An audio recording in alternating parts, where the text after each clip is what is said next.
All right, let's jump right in. Today, we're unpacking a really interesting sermon by Daniel Lamptey. He basically connects this ancient prophecy to our world right now, the one filled with screens and constant information. He's got this idea that we're living in a special kind of darkness, one that isn't about a lack of light, but about the things we let into our minds through our technology. And this is the verse that kicks off his whole argument. It's from the book of Isaiah.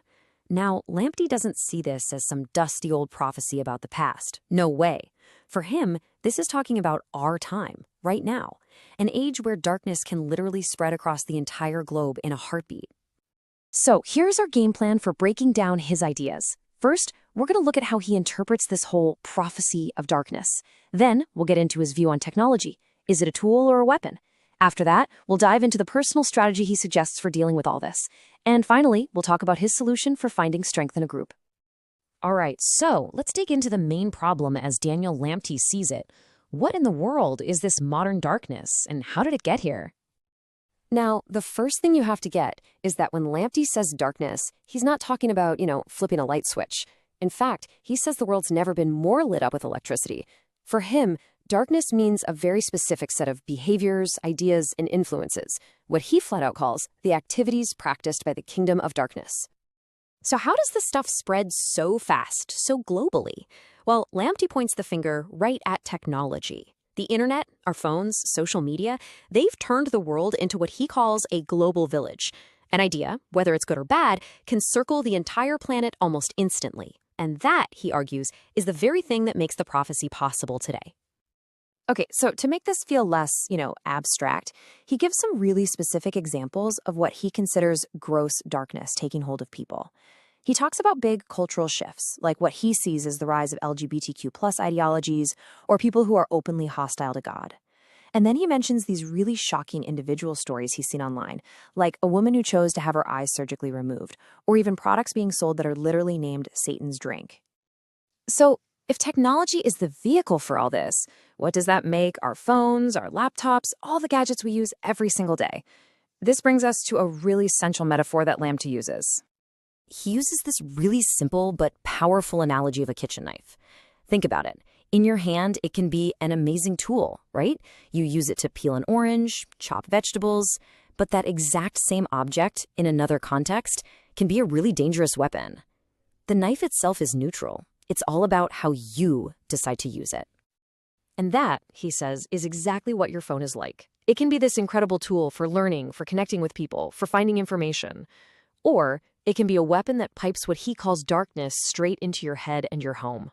So for Lamptey, it all comes down to a choice, a really conscious decision. And he puts it out there himself, saying he's made up his mind.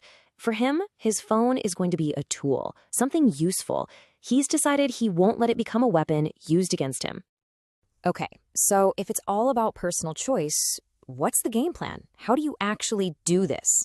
Well, Lamptey says it doesn't start with changing the world. It starts with you. And he's really, really clear on this point. It's all on you. He says, look, in this day and age, no pastor, no leader, no organization is going to draw the line for you. Every single person has to decide for themselves what they'll allow in and what they'll keep out. He actually breaks it down into this 3-step personal covenant you make with yourself. First, you have to decide in your heart what stuff you just will not watch.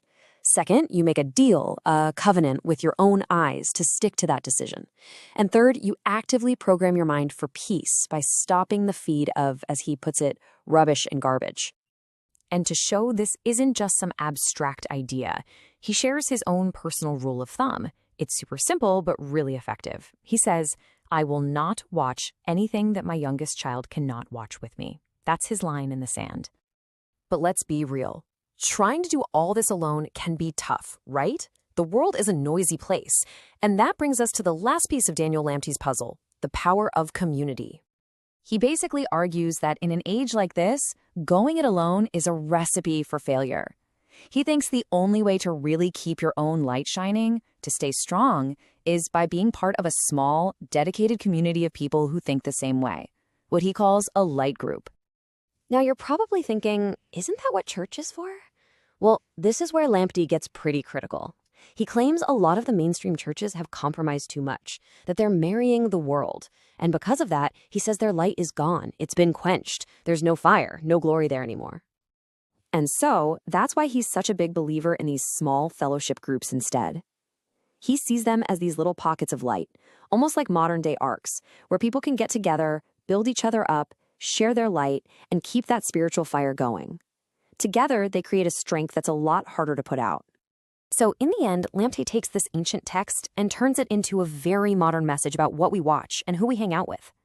And it leaves us with a question that, honestly, everyone has to deal with today, no matter what you believe.